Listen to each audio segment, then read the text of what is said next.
I call the meeting of the Agricultural Finance and Policy Committee to order. A quorum is present. Representative Vang, would you like to move the minutes for April 7th? So moved, Mr. Chair. Representative Vang moves the minutes for April 7th, 2025. All those in favor, please signify by saying aye. Aye. All opposed, say no. The motion prevails and the minutes are approved. Members, today we will have public testimony first, and then we will move the bill and then the DE4 amendment and then a couple amendments. So we have scheduled from 1 to 1:40 public testimony. We will provide additional time to Commissioner Peterson, our first testifier, and then we have 8 other testifiers that we will try to fit in during that window. A couple of those will be Zoom. I do want to note that Mr. Strohmeyer is not here today. He has a fever and is at home. So Ms. Nash will be helping us out with all of the technology. In addition, Representative Anderson and I welcome Laura Tanaka from the Council of State Governments, who's here to watch the meeting of Midwestern Legislative Council.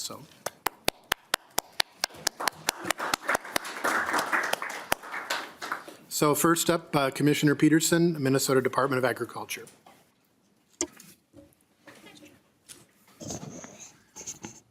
Chair Hansen and members, Tom Peterson, Commissioner, Minnesota Department of Agriculture. Just want to briefly be on the record thanking you, Mr. Chair, and Chair Anderson for your work on this bill. I really appreciated the process, the thought that went into it. I think that you put together a really strong bill that helps our department continue and meet the times that we're in. We're pleased that the bill contains several of the governor's recommendations in House File 2446, including operating adjustment to maintain services for MDA, very critical for us, but also for the Board of Animal Health and AURI. And then also supplementing the agricultural emergency account with $4 million increase, which is very important as we've talked about the different emergencies that we face every day.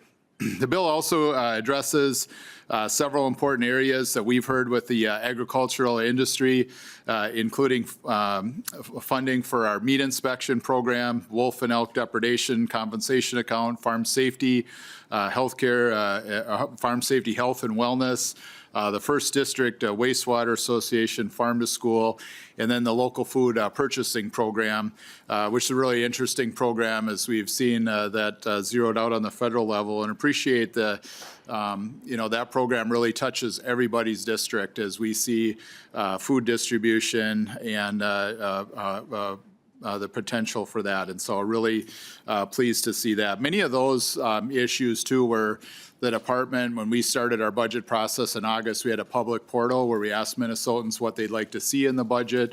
Many of those that are included and those ones that I just mentioned were some of the top priorities that we had. And so really good to see that this budget addresses that. Just a couple of things that aren't in the bill that we're going to have to continue to work on, and I ask you to continue to work with us on, or concerns we have, where we had proposed some fees, and not the thing that I like to do, but as I've been commissioner for a while now, there's a cost for us to do business, and we either get general fund or have to raise a fee, or we have to cut back on our services as things change and grow. One of them is our food licensing division, and so as we look at that, we are going to see layoffs, and a lot of that does come too with federal budget cuts. We've continued to have reductions, not just in this current administration, but the previous federal administration. We've seen decreases in our budget. And so we will have increased wait times. I think maybe even half of you in this room have asked me at one time or another, you have a Dollar General opening in your district or an ice cream business or something, and they are waiting for their permit so that they can open, and we have a backlog, and we only have so many people that we can get there. When you call, we do our best to work those around and move those things, but that's an example when we need business to go forward. Inspections a lot of time are critical that they can open, that they can meet their insurance needs to satisfy that. So I just want to pitch that and hope that we can continue to keep working on that.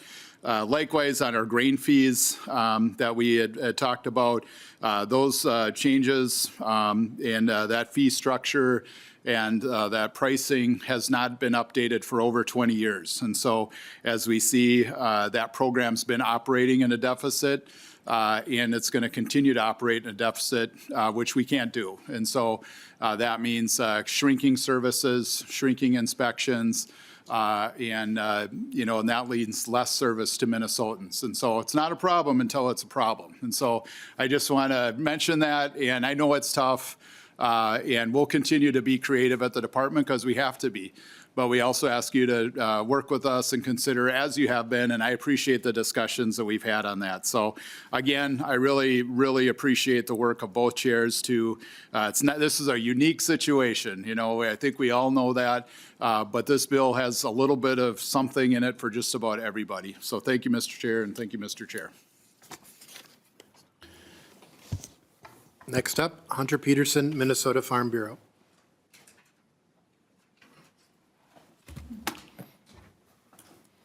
Welcome, and state your name for the record.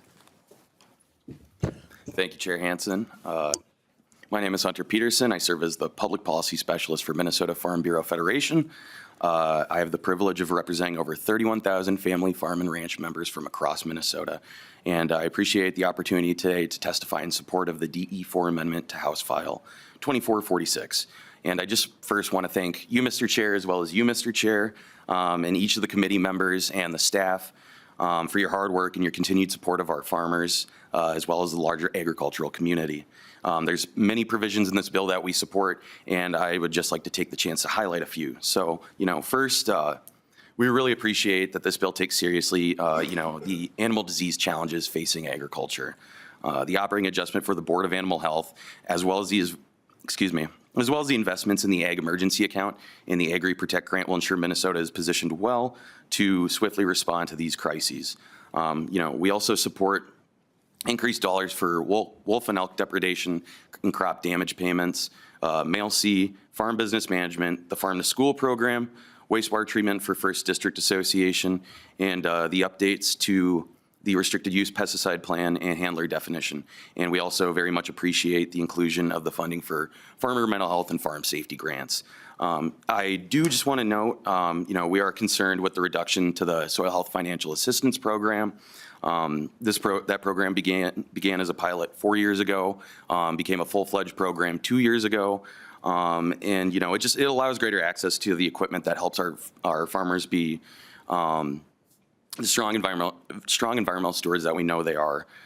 We also have some concerns about the cuts to green fertilizer and the Dairy with an Eye program, but of course we understand that the compromises and tough decisions, they had to be made, and we look forward to continuing to work with the co-chairs as the process continues. So all these initiatives I've touched on, among others in the bill, directly support our farmers, ranchers, and rural communities, while also keeping an eye towards the future. So again, looking forward to continuing to work with both chairs in conference committee and getting a strong agriculture budget across the finish line. So thank you, Mr. Chair, for the opportunity to testify today.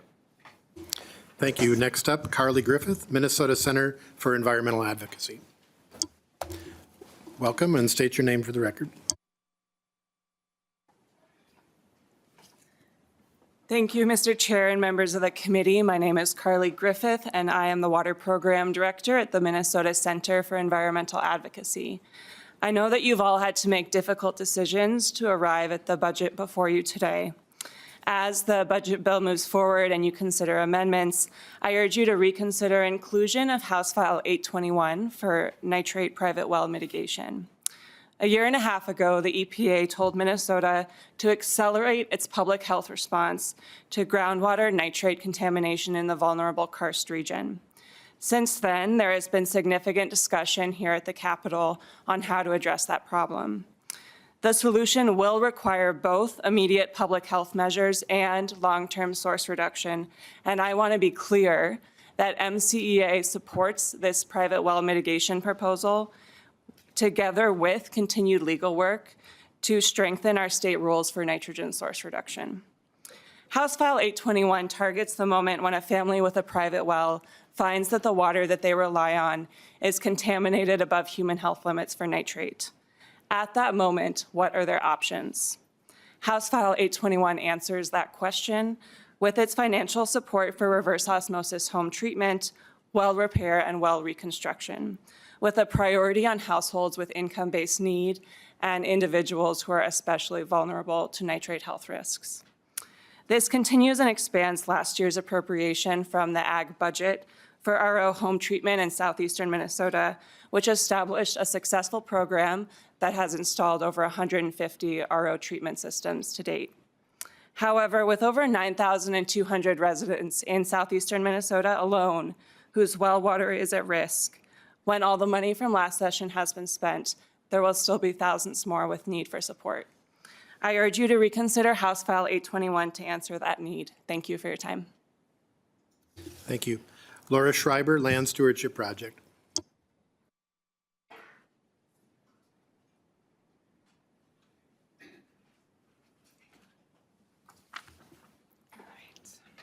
Thank you, Chair Hansen and committee members. For the record, my name is Laura Schreiber. I am the Government Relations Director for the Land Stewardship Project. And first, I just want to thank you all for your work this session to craft an agriculture bill that works for our farmers and communities across our state. I will just touch on a few of our top priorities that are included in the DE amendment. Namely, I want to share our strong support and appreciation for increasing the funding to the Farm to School and Early Care Program to $2.29 million, especially in the face of federal cuts. So thank you for that. Also really excited to share our support for the inclusion of $1 million for the Estate Local Food Purchase Assistance Program. This has been really a game changer for a ton of our members and getting good, fresh, healthy food into our food banks. So thank you. Another priority area for us is increase opportunities for land access. And grateful to see a slight increase to the funding for the Farmland Down Payment Assistance Program, and for increasing the grant award from $15,000 to $20,000. That will especially help grantees in the face of really soaring land prices. Though after hearing feedback from farmers who have received a grant through this program, we encourage the committee to explore opportunities to extend the time period from the current 6 months to up to a year, as it is difficult to piece together financing and finding land in that timeline without requesting an exception. Lastly, soil health has been a long-standing priority for LSP, and thank you for including funding for Forever Green initiative and $100,000 for conducting an evaluation of the Olmsted County Soil Health Program. As we heard last week in committee, this program has shown promising results for decreasing the application of synthetic fertilizer, introducing small grains back to the landscape. And I want to thank Rep. Smith and Rep. Jacob for your work to expand this program. We have a number of farmers in our network who wish this program could be present in their county.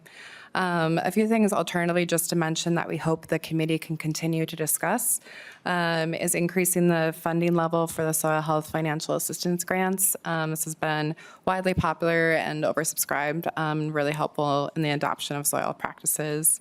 Also, a policy change that we think could be especially helpful for beginning farmers and operators is included in Rep. Nelson's bill, House File 1796.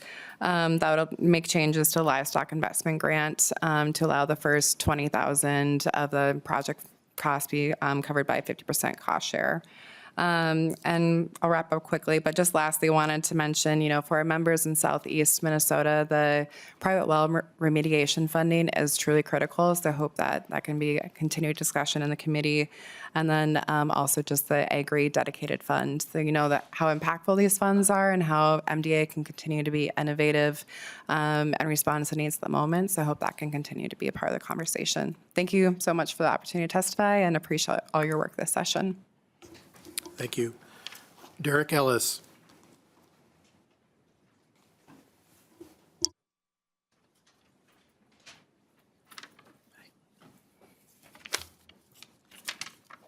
Welcome. State your name for the record. Chair Hansman and members of for the opportunity to testify today on the delete all amendment for House File 2446. My name is Derek Ellis. I'm a farmer in North Minneapolis and a member of Midwest Farmers of Color Collective. On my farm, I grow tomatoes and peppers for value-added products and raise poultry, and I will be leasing land to start a livestock operation raising heritage pork and pasture poultry as well. I sell at the Minneapolis Farmers Market. I am here to testify in support of the increase to the grant award for the Farmland Down Payment Financial Assistance Program, and also to ask for your support for other considerations to improve the program and land access opportunities overall. Thank you for the funding for this program and increasing the grant award from $15,000 to $20,000. As you know, the cost of land continues to increase, so this will be helpful for future grantees. I currently have a grant through the Farmland Down Payment Program and wanted to share how, as of right now, grantees have 6 months to find and purchase land with that award amount, and I personally have struggled to find land after working with a private bank, and the financing fell through. Then pivoting to secure a Farm Service Agency loan, and now I am having to pivot to find raw land. Farm Service Agency loan didn't work out as well. Currently, I am looking to find raw land under $100,000 so that I can use the $15,000 grant. Anything over that would be more. With the window closing at the end of May now, possibly the end of June, I will continue to look for raw land in hopes to be able to use this grant. I'd like to ask the committee's support for how timeline might be granted to be extended up to a year to suspend this funding, as many applicants who receive this grant are unable to spend the funding in the time allotted or must request extensions to utilize the funds. But beyond that, I know that barriers farmers are facing when it comes to land access will require more than just one grant program. While I am very grateful that Minnesota offers this, I am here asking what else can Minnesota do to support land access and ensure more beginning and emerging farmers like myself can get access to land. I urge the state to create an action plan and conduct a study to explore what other policy levers there are to help more farmers gain access to land and be able to farm. Thank you for the opportunity to testify, and I'm happy to take any questions. Thank you. Next up, Stu Laurie, Minnesota Farmers Union. Welcome to the committee, and state your name for the record.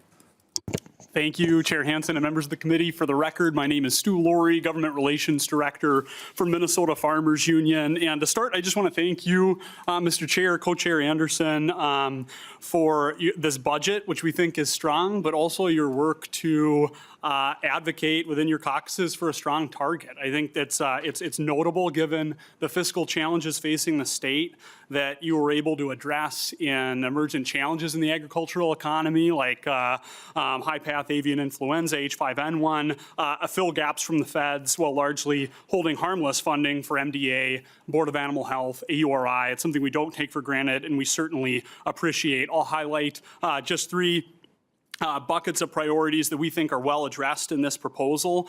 First, you've got significant new investments in expanding markets for farmers, and particularly for new and emerging farmers. You've invested in farm to school, established a new local food purchasing assistance program, both of which will make up for cuts on the federal level. You have expanded support for meat processing. Importantly, additional funding for the meat inspection program will ensure that those businesses that we've invested so much from this committee in recent years will be able to continue going forward. I also want to acknowledge, not that exciting, but when you put new programs in Agri, you also made sure to put more money into the corpus of Agri, which leaves money available for Agri value-added grants, those other things that are so important, so thank you for that. And finally, a big bucket of support, and just reflecting earlier this week, but you have important provisions here that provide support for farmers who are experiencing stress, financial crisis. We got a report from Extension last week. I'm sure many of you saw it, that we have the lowest farm income in 2024 of this century, probably in my lifetime. Back to the mid-90s was the last time we dipped below around 22,000, which was the median farm income in 2024. Again, much like the budget forecast, that's a lagging indicator that doesn't take into effect an escalating trade war, cuts to federal programs, and other stressors on the ag economy. So I just want to highlight the investment, additional investment in farm business management, continued investment in farm advocates, new base funding for farm safety and rural mental health. All are hugely important, and I think when we look back at this year, we're going to be glad that we made those investments. We also understand that putting the budget together by nature is making difficult decisions between worthy priorities. Three, and there's more highlighted in our letter, but three that we'd appreciate further consideration on are: first, the green fertilizer grant program program that we worked hard to establish in previous years. That's another example of an initiative that the feds are adding uncertainty to, and state action could be meaningful. Second, the soil health financial equipment grants, which I know were mentioned by other testifiers, and the cut to the dairy program. But we've submitted a detailed letter, but I hope the bottom line is this is a strong budget, and we sincerely hope that it's passed forward. And when you enter into negotiations with the Senate, we hope they choose your target. So thank you. We do too. Next up, Amber Backus, ISIC Locating Services. Welcome. State your name for the record. Yes, thank you, Mr. Chair and committee members. My name is Amber Backus. I'm with the firm of United Strategies, and I'm here representing USIC. And I have to tell you that I didn't foresee testifying in Ag Committee on my bingo card this session. But after discovering a brand new provision on that begins on line 16.33 and provides funding for the Department of Agriculture to oversee a study on incorrect utility markings, my client and I thought it would be prudent to weigh in. USIC is one of over 40 companies in the state that provides locating and utility marking services, and it employs over 500 Minnesotans. USIC continually strives to improve its performance to protect the safety of its employees and the communities in which they live and work. Beginning in 2019, the Minnesota Office of Pipeline Safety, known as MinOps, and stakeholders, including utilities, excavators, construction companies, and locators like USIC, started working on updates to Minnesota's excavation statutes to improve safety. The culmination of this effort was passage of a bill by Representative Kraft last biennium, which included improved processes and enhanced reporting requirements so the Minnesota Office of Pipeline Safety would have more data to understand why damages occur and whether the state's regulations are adequate. The new law has been in effect since August 1st, and since then, USIC has seen improvements in both the accuracy and quality of its locate markings. The new law has improved the communication process, requiring on-site meetings for large-scale projects, and extended the turnaround time to perform and mark the locates so locators aren't as rushed as they were previously. But even prior to the passage of the legislation, if you review MinOps 2023 data, you'll see that just over 0.1% of over 1 million locates resulted in damages. Minnesota is consistently below the national average. The MinOps data also breaks down the causes of the damage, and while insufficient locate practices are a factor, insufficient excavation practices are 2 to 3 times more likely to be the cause of the damages. This begs the question, what's the reason for a study focused exclusively on incorrect markings? And why are we doing this now when we only have 7 months of data since the excavation law was enhanced? And why is the Department of Agriculture involved and not the regulatory agency that oversees excavations and is ultimately responsible for utility damage policy under both state and federal law? USIC is in agreement that more can be done to improve excavation safety, but we'd ask that you forego the study in the bill and work with the Minnesota Office of Pipeline Safety and impacted stakeholders on solutions that build on the agency's reporting and safety data. So I very much appreciate your time, and I'd be happy to stand for any questions. Thank you. Next up, we have a couple of presentations by Zoom. Virginia Witherspoon, Channel 1 Regional Food Bank. Good afternoon. I'm Virginia Witherspoon, Executive Director of Channel 1 Regional Food Bank in Rochester. We are deeply concerned about the potential reduction in funding from the Farm to Food Shelf program, a vital resource that has been providing fresh, local, and nutritious food to those in need since 2015. The program helps us provide milk, protein to over 100,000 hunger relief programs across Minnesota. It not only helps those facing hunger, but also supports local farmers by enabling them to sell surplus crops that would otherwise go to waste. Last year, food banks were able to purchase 4.2 million pounds of produce, 155,000 pounds of protein, and almost 300,000 gallons of milk. Despite the program's success, the demand for food assistance has skyrocketed. Just last year, Minnesota food shelves saw 9 million visits, a dramatic increase from previous years. With 1 in 5 households in Minnesota struggling to afford food, the need for food banks and food shelves has never been greater. And now federal resources are no longer guaranteed. Recently, the USDA canceled 34 tractor trailers of meat and dairy headed to Minnesota, placing additional strain on our system. These cancellations forced food banks to scramble to secure resources. Thanks to quick action and private funding, we were able to still provide milk, but this situation underscores the importance of reliable state funding for programs like Farm to Food Shelf. The good news is that this program is scalable, An increase in funding would have an immediate, meaningful impact, allowing us to buy more food at cost-effective rates. The Minnesota food banks work together to source food. With Farm to Food Shelf, we buy nutritious food at the absolute best rates possible from Minnesota farmers. I'm actually sitting right now at the Feeding America annual conference in Georgia, and the way that we source food together in Minnesota is the model for the country. And Farm to Food Shelf is one of the things that makes me proud to be a food banker in Minnesota, where the state that produces so much food uses funding to buy that food to give it to folks who, despite being an ag state, simply cannot afford it. Thank you so much for your consideration. I urge you to support the Farm to Food Shelf program. It's an investment in the health and well-being of our state's most vulnerable. Thank you for your time. Thank you. Next up, Susie Novak Boltler, North Country Food Bank. Welcome. State your name for the record. Thank you. I am Susie Belter, the Executive Director of North Country Food Bank in East Grand Forks. I'm here to respectfully request that you consider funding Farm to Food Shelf as is or at or above current levels, rather than replacing it with an LFPA-style program. North Country serves 21 counties in northwest and west central Minnesota. We have a large geographic service area that's very rural in nature. We have a small but mighty staff of 12 full-time employees that work tirelessly to get food to our 220 nonprofit agency partners across the region. Our sole focus is on feeding those struggling in our region.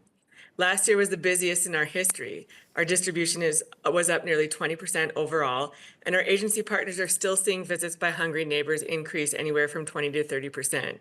These are staggering numbers in the food bank world, and with food shelf visits across Minnesota having almost doubled in the past 3 years, the biggest and most urgent need we have is for food.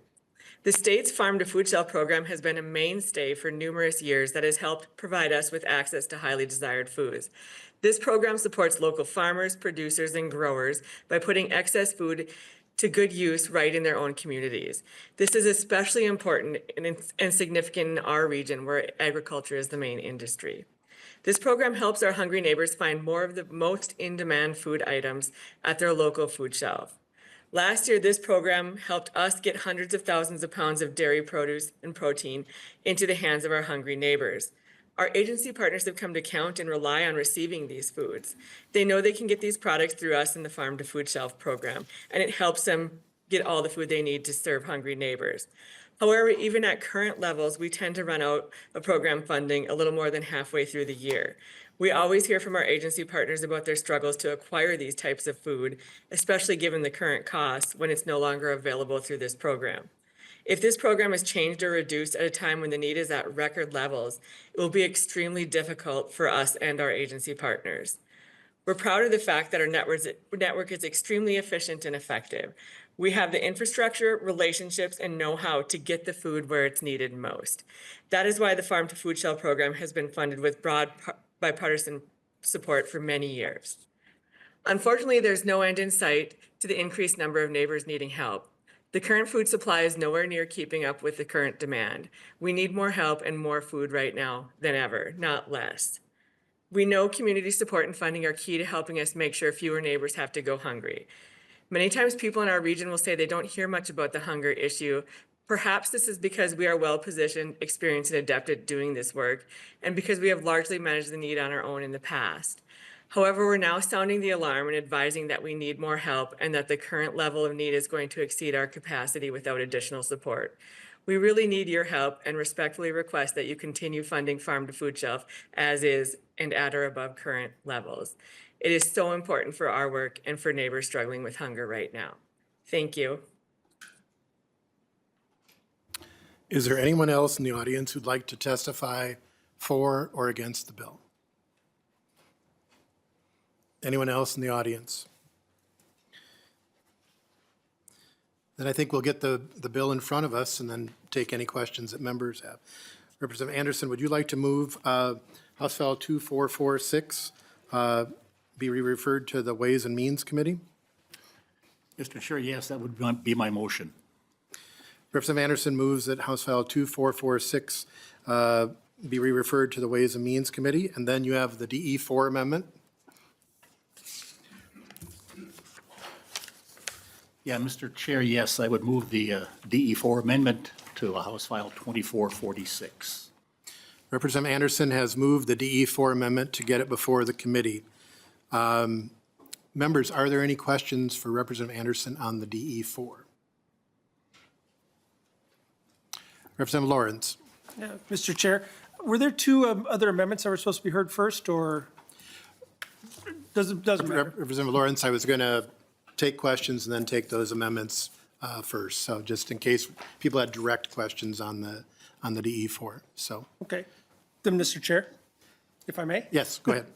I do have a question, and as I know everybody's gone through studying the bill, if you would turn to page 16, line 16.33 to 17.13.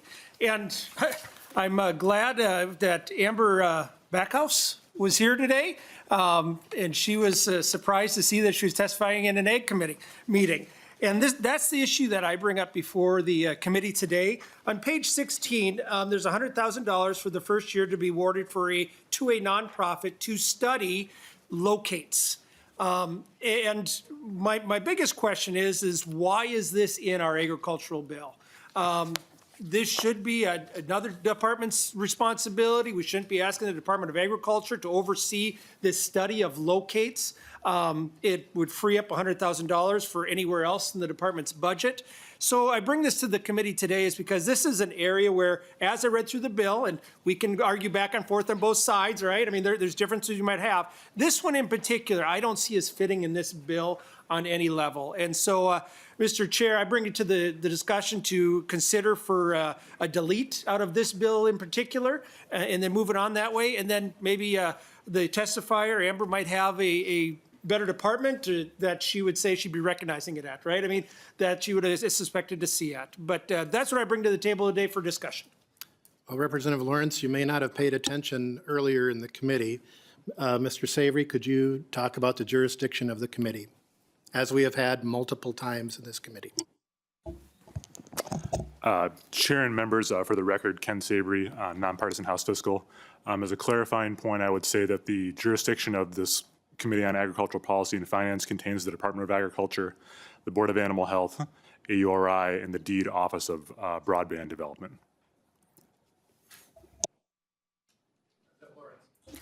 Mr. Chair, I thank you for that correction, but I was well aware of what this committee oversees as well, and I'm well aware that we do have broadband. Well, where the reason we have broadband is because we were given the responsibility to the department as far as implementing the rural areas of broadband. Broadband in and of itself doesn't have jurisdiction over locates. Locates is a different entity, a different department. And I work in that industry where I need locates all the time, not in agriculture in particular, but I see it used. And as was testified today, 1 million different locates have been done in the last year. That's a tremendous amount. This particular entity has nothing to do with agriculture. It has very little to do with broadband. It's a side entity that broadband calls on to come alongside to make sure that they can do a safe implementation of that. As far as the Department of Agriculture, we're to implement the grants that are given to broadband and to make sure that our rural areas are covered. This in particular is an area that just does not fit in our jurisdiction. I understand the desire to study it. I appreciate the testimony that's shared with everything that is being done as of right now. I was not aware of any of that. I was not aware of all the research, all the things that have been implemented in the last year in this short period of time to try to address the specific issue that this is referring to. And so I thank you for bringing that up. I still kind of say, and the rest of committee members can comment if they'd like, this particular section, I think, should be moved to a different department to finish the work that's been started by Representative Kraft in his bill 2 years ago, or a year ago at this point in time. And so with that, and the other part of that, and for the department, if this section was moved somewhere else, that would free up $100,000 for within our Minnesota department bill that could be used somewhere else. I know that probably isn't a lot of money as we talk within the complete bill here, but it is a significant dollar amount to be able to be implemented to another program. So, Mr. Chair, thank you. Members, are there any other questions? I believe we have 2 technical amendments. Let's do Representative Fredericks first, and then the department has technical that we will have an explanation of the technical amendment. So Representative Frederick. Thank you, Mr. Chair. I would move the A2 amendment to House File 2446. What it does is just adds a representative of a major wastewater facility to the study. I just wanted to make sure that when that study is happening, there's already a list of people that are going to be part of that. I want to make sure that Greater Minnesota also has a voice at that conversation. Representative Anderson, are you okay with the Frederick amendment? Mr. Chair, yes, I am. This came under your jurisdiction, so if you're okay, I'm okay with it. All those in favor say aye. Aye. Opposed, nay. Ayes have it. The A2 is adopted. Next up, the A3, and I believe we have the Department of Ag to walk through the technical amendment. Representative Anderson, do you want to move the A3 so it's in front of us? Mr. Chair, yes, I'd move the A3 amendment to the DE bill we're looking at. Welcome. Hi. Thanks, Chair Hansen and committee members. For the record, my name is Michelle Medina. I serve as Director of Government Relations for the Department of Agriculture. So this is just a technical amendment. Lines 1.3 through 1.6 just clarify that the damage is being done either by elk or wolf, and then also on the line 1.5, it adds or fence, because fence damage is also included for this depredation account. And then for lines 1.7 and 1.8, that deletes the words land applied. This is in the biosolids section. We're suggesting deletion of this because biosolids are applied or disposed of in other ways than just being land. So we'd suggest that the study should include more methods and more disposals than just being used on land. So that's a technical amendment that staff suggested. And then for the line 1.9, deleting, on page 12, deleting lines 17 to 25, this is just redundant language. This language was added to the end of the Protect grant, and so what it does is it extends the appropriations out further, but that was meant to be put on all of the Agri program. So when you see so we're suggesting to delete that language because right below that, that language is already there and that applies to all of Agri, so it's just not needed. And then for the last big one, starting in line 1.11 of the amendment, this would extend the availability for the 2024-2025 appropriations to Agri. Sorry, this is the one. Let me quickly. This extends it for all of Agri.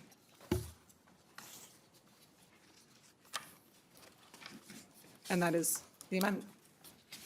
Any questions on the A3 amendment?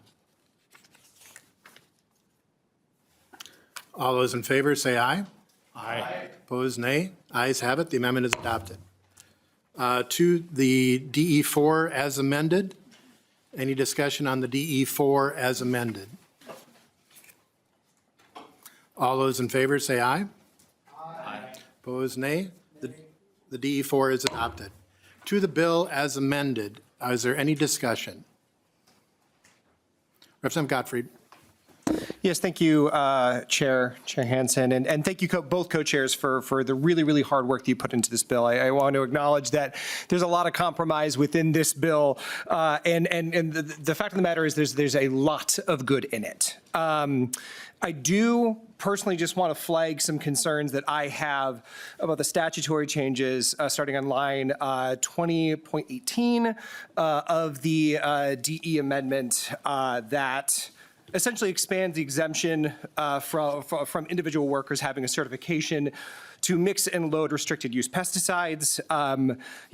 As was noted in committee when we first talked about this individual House file before it was rolled into the bill, most of these accidents with these sorts of chemicals happen during the mixing and loading section, period, phase of their use. I understand that this bill, this part of it likely came from a need to expand the number of employees that can do this work. But I do want to say that this certification is a protection for workers, which this bill eliminates.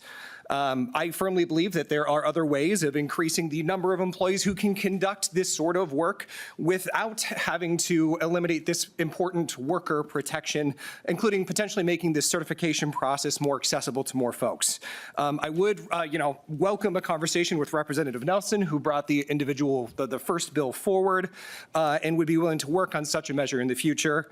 I will say this bill is going to pass through committee. It's going to pass through the House floor, and because of this provision, I was strongly thinking about voting against it. That being said, we have some crucial protections. I'm holding up the UFCW letter that we got about avian flu testing. There's a lot of good for workers in this bill too.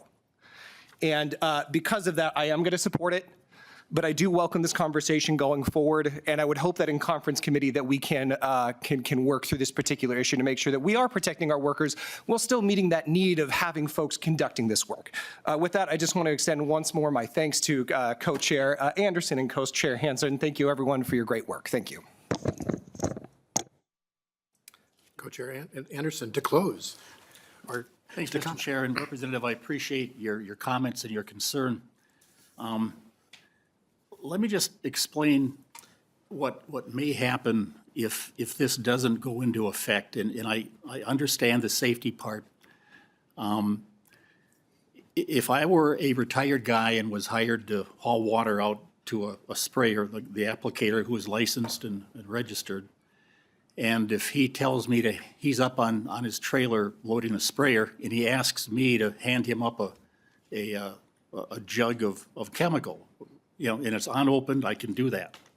But as soon as he opens that container of chemical and pours some into his mixing apparatus, and then puts the cap back on the jug, he can't hand that back down to me to put back on my trailer because it's an opened container. And that's where I see the issue here. And out in our area, it's really difficult trying to find mainly retired people to run a water truck out to a sprayer. And if they had to go through the process of being certified as an applicator, it would be even more difficult. I understand the concern, but I think practically speaking, it doesn't fit the way it was. And a lot of co-ops or businesses express concern about getting enough people to work in the spring if they had to be licensed in that regard. So again, I understand the concern, but I stand behind the Nelson amendment, and I think he may have something to say as well. Representative Nelson, to this point. Thank you, Chair Hansen and Representative Gottfried. One of the important things in that section is it talks about the Code of Federal Regulations, Title 40, 171.0201. And in that there, it talks about the requirements of a non-certified person and what training requirements they are to have. So I thank you for your question and concern on worker safety, but that is addressed in the federal code of what training that a handler is required to have. And so it's, I think there is an important distinction between an applicator and what a handler is. And under the federal code, there is trainings that have to happen. It's just not having to have the certified test to be an applicator, which is really, it kind of almost works into a worker misclassification, if you will.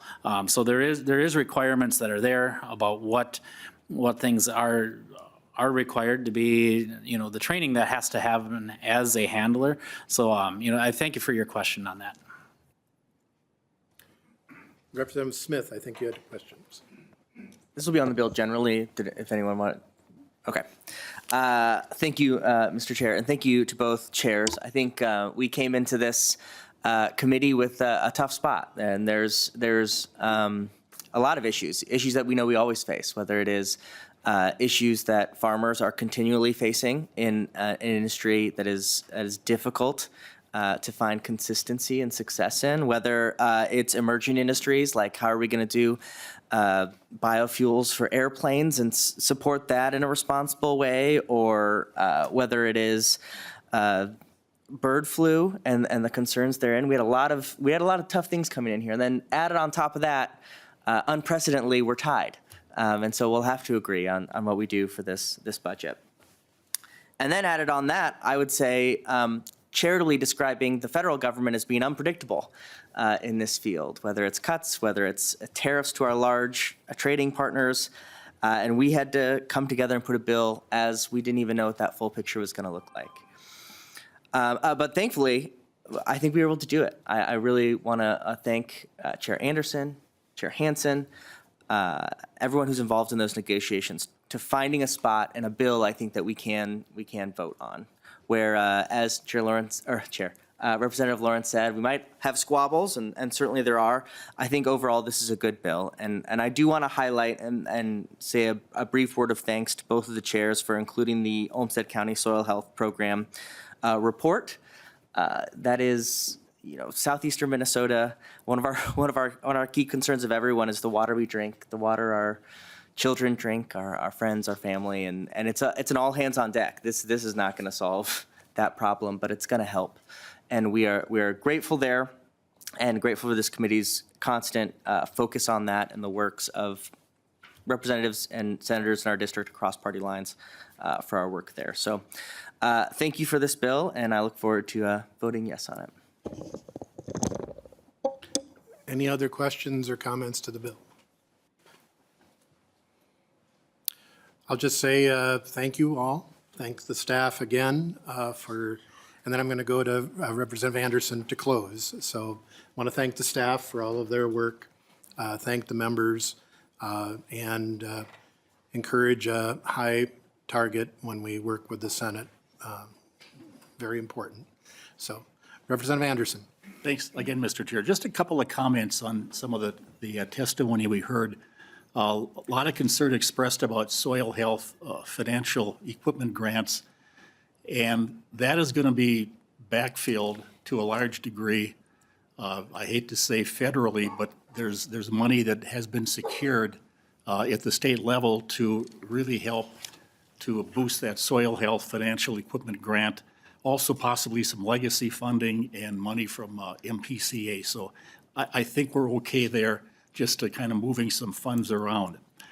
I was interested by the comment by one of the last testifiers, I think she was from Crookston, about comparing, and I think the LEFP was a federal program, and she encouraged that to be put back to farm to school. I don't know what the reason would be for that, but I think it's something we maybe in the future look at that, if that's an issue for the people that work in the farm to school. And I want to thank your side for the increased funding you put into the farm to school. The need is there, and thank you for that. A couple of comments on the Farm Down Payment Assistant Grant Program, and it's a good program. And when we were negotiating, we talked about, do we put in policy or not, and we decided to kind of stay away from policy to make this bill as clean as we could. But I think at some point down the road, we need to look at the program, and the thing I heard more than ever was that 6-month time frame is not long enough. If somebody is dealing on a piece of ground and then going to try to line up financing after they've gotten the approval here, that time frame might run out. The department says they could extend that a little bit, but I would be okay with extending that maybe up to a year to allow all of the paperwork to get done with that. And then also talking about what exactly is a farm? Is it somebody buying an old pole barn and putting in, raising chickens, for example? So we have to really, I think, define, is it an acreage? Is it 1 acre? Is it 2 acres? And in some of the information that they gave to us this past year, the size of the grants approved, they're all for, most of them for 15,000, but the size of the farms range from a 2-acre sweet corn farm to a farm of 320 acres. So it's a big variation in farm size, and that's just the way it was. A comment on the beginning farmer tax credit. I heard from a young farmer yesterday from back home in my area, and he's used the program in the past, and he was able to get a lower rent figure from the landlord, and then they could kind of backfill that with the tax credit, and it worked well. But this current year, he said he applied to the program in January, and he just heard in late March that he was turned down for the program this year because they had evidently run out of funding, which is not good. But in the meantime, he had made his arrangements with his landlord for a rent figure based on getting that 10% tax credit. And when he didn't get it, he had to go back and renegotiate and pay a higher rent because he didn't get the credit. So again, I think that's something we maybe could look at and try to get a little bit quicker turnaround on that as we move ahead. But those are very good programs as we work with trying to get more young people into agriculture here in this state. My last comment, Mr. Chair, also talked yesterday, there were some ladies here at the Capitol, and one of them was a banker, and she was a banker back home. She was an ag lender in agriculture at a bank back in west central Minnesota. And she has been working with farmers ever since the new year in January, putting together cash flows and projections on acreage and crops and price projections. And she didn't say how many farmers she has worked with in these last 3 months, but she said only one person had come up with a positive cash flow. And that's kind of scary when you talk about what farmers face in the year ahead in terms of high input costs, a lot of uncertainty, and low commodity prices for nearly everything. So I think we need to stay in tune, stay in the ball game, and do what we can when we can for all of agriculture in Minnesota to keep us, I like to use the word powerhouse, and let's keep it that way, both for our crops and for our livestock in Minnesota. So with that, Mr. Chair, I would move that House File 2446, as amended, be passed and referred to the Ways and Means Committee.